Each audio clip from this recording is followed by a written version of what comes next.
大家好，我是 Tony。我现在在我家公寓顶楼的遮雨棚下，今天在这边继续开讲。今天谈的主题是中华民国在台湾1953年、民国42年的历史。1953年的台湾，国民政府完成台湾的土地改革，实现耕者有其田的目标，从此彻底解决了共产党渗透台湾农村的可能性。这是国民党来到台湾初期完成的一项重大而且成功的改革。中华民国在大陆在抗战胜利之后，短短4年之间就失去大陆江山，而来到台湾，在短短4年之内就完成了土地改革。为什么呢？因为国民党汲取了在大陆国共内战失败的血泪教训。国共内战从1927年开始，展开长达27年的内战。这20几年间，大部分的期间，国民党的实力与资源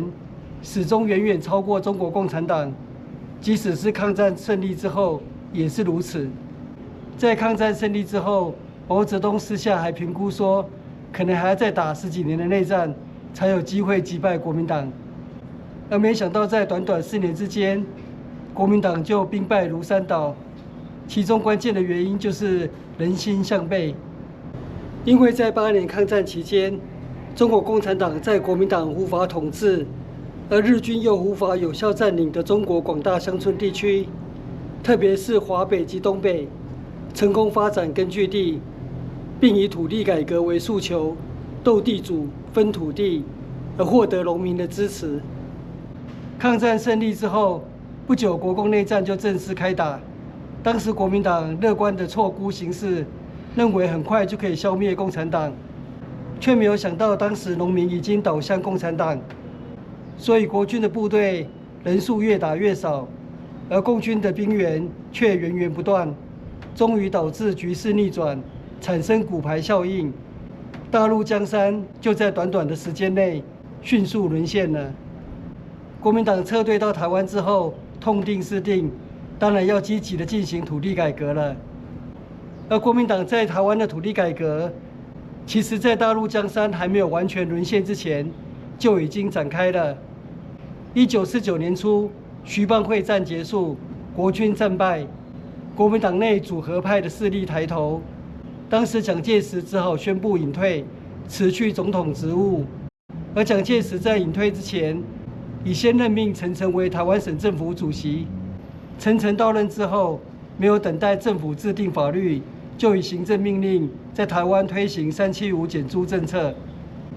当时台湾的佃农支付地主的田租，至少是农作物收成的50%，有的土地田租甚至高达收成的70%。陈诚下令，地主收取的田租最高不得超过农作物收成的37.5%，这就是375减租政策。而直到1951年6月7日，中华民国立法院才通过耕地375减租条例作为法律依据。1951年，政府推出公地放领政策，将政府持有的农地放领给无地或扫地的佃农。这些公有农地是来自1945年日本战败投降，政府接收来的日本企业在台湾的土地，例如日本人经营的制糖株式会社的蔗田，在战后被政府接收，成为国有农地。从1951年起，政府将这些国有农地分9期办理公地放领，总计放领农地约13万9千公顷，承领农户约28万多户。1952年11月，当时行政院长陈诚提出实施耕者有其田条例草案，经立法院通过之后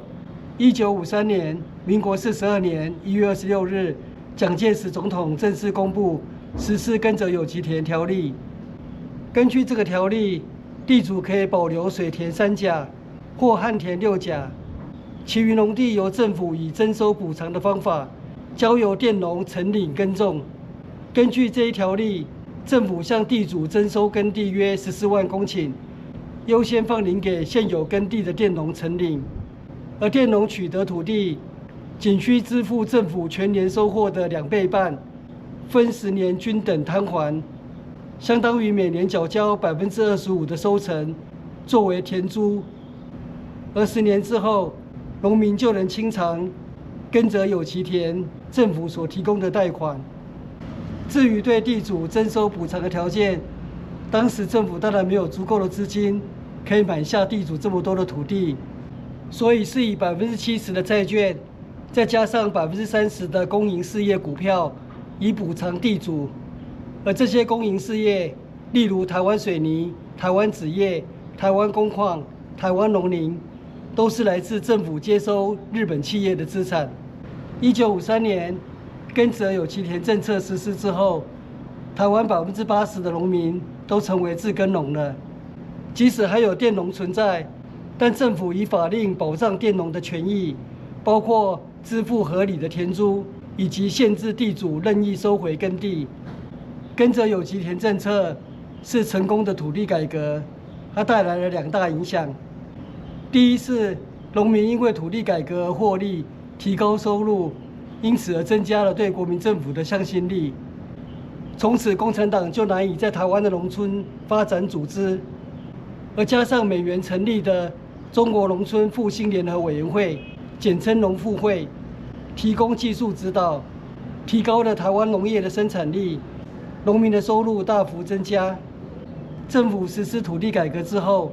农民以米谷偿还政府的贷款，加上当时政府垄断的化学肥料的市场，政府透过肥料换谷制，以较高的肥料价格来交换农民生产的米谷，间接取走了农民的一些生产剩余。举例来说，如果当时化学肥料是属于自由竞争市场，那么或许农民可以用100公斤的米谷价格来交换1包的化学肥料，但是政府独占这个市场之后，可以制定农民必须以130公斤的米谷来交换1包肥料，那等于政府每出售1包肥料就多赚了30公斤的稻米。当时政府透过这样的方式取得较低成本的稻米，以供养庞大的党国体制。因为1949年前后，有100多万军民追随政府来到台湾，其中大多为军公教人员，尤其是军人。当时台湾号称有50万陆军准备反攻大陆，然而国民政府来到台湾初期，财政匮乏，所以军公教人员普遍低薪，生活克难清苦。而政府透过土地改革，掌握了充裕而且成本较为低廉的米谷来源，实施军公教人员米谷配给制，因此而稳定了军公教人员的士气与向心力。所以国民党在台湾土地改革的成果，既稳定了农民的向心力，也稳住了军公教人员的向心力。土地改革的第2个影响是成功的将地主的土地资金转移到工商投资。因为耕者有其田政策实施之后，传统的大地主再也无法依靠田租以获得稳定的收入，因此地主们被迫转而投资及经营产业，而促成台湾工商业的发展。例如台湾水泥因土地改革而释股之后，成为民营化公司，最后由辜家取得经营权，即是一例。当然也有一些大地主缺乏工商经营的知识，因此无法适应这样的一个转型，于是他们出售手上的股票及债券，而最终导致家业的没落。这些没落的大地主因此而对国民党心怀怨恨。国民党在内战失败，撤退到台湾之后，为什么在短短4年之内能够成功的完成土地改革？简单来说就是6个字：有决心、无阻力。而重点是后面这3个字：无阻力。历史上很多的改革领导者都是有决心，但最后都以失败收场，就是因为改革遇到很大的阻力。国民党撤退到台湾，再退一步即无实所，所以有很大的决心要进行土地改革。而这场重大的改革，很幸运的是没有阻力。为什么这项改革没有阻力呢？主要是因为台湾过去50年是在日本的统治之下，所以当时来到台湾的国民党官员跟台湾这块土地并没有任何的利益纠葛。所以就不会有改革的包袱。而台湾的大地主即使反对土地改革，但是没有政治实力，就算反对也没有用。所以台湾的土地改革在短短4年之内，从375减租到耕者有其田，很顺利的完成。我再举一个实际的例子，让大家明白土地改革有多难。1949年4月，共军渡过长江，攻占南京。当时国民政府将首都迁往广州，后来又迁往重庆。重庆位于四川省，四川曾经是抗日战争的大后方，是国民党的复兴基地。而四川古称天府之国，四面环山，易守难攻。四川的面积大约48.5万平方公里，相当于13个台湾，面积甚至比日本的国土还大。所以国民党只要守住四川，就有机会反败为胜。当时阎锡山出任中华民国在大陆时期的最后一任行政院长，他在重庆跟蒋介石总统开会的时候，就提出要在四川实施土地改革的政策。他认为这样子才能稳住四川农民的向心力，才能够抵挡住中国共产党的入侵。当时在会议中，阎锡山的主张当场遭到陈立夫严厉的指责他说：“共产党还没到，你就想赶在他们之前迫害地主吗？”而当然，蒋介石也没有同意阎锡山的建议。为什么呢？因为蒋介石、陈立夫心里都很明白，四川省的政府官员大多数出身地主阶层，他们在这个时候所以还愿意支持国民党，就是害怕共产党来了之后会夺走他们的土地。所以你在这个时候如果要进行土地改革，等于是自掘坟墓，这些地主就会先反抗了。所以共产党还没来，国民党就先自乱阵脚了。所以阎锡山的提议空有理想，以当时的情势为急，又阻力重重，在四川省进行土地改革是绝无成功的可能性。不久之后，共军进入四川盆地，逼近重庆。12月7日，国民政府宣布迁都台北。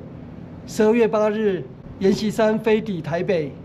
而这时在台湾担任台湾省政府主席的陈诚，早在半年之前就以行政命令实施375减租了，又同时发布台湾省戒严令，以枪杆子做靠山，而在台湾顺利的进行土地改革了。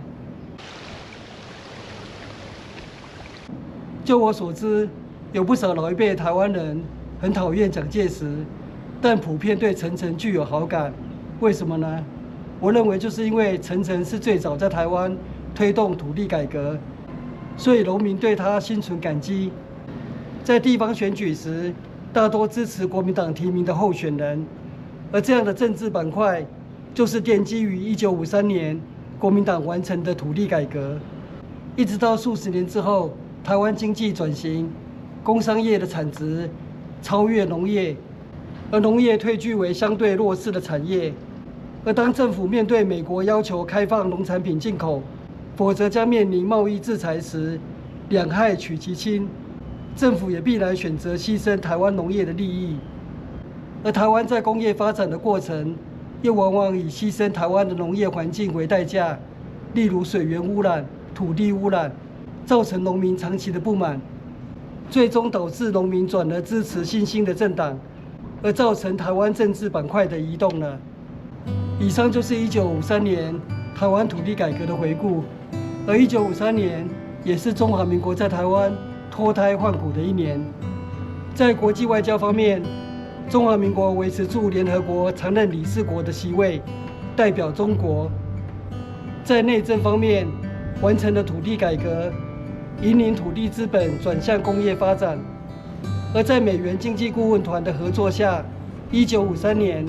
台湾推动第一期4年经济建设计划，开始发展劳力密集的轻工业，以取代进口产品，从而开启了台湾未来数十年的经济发展。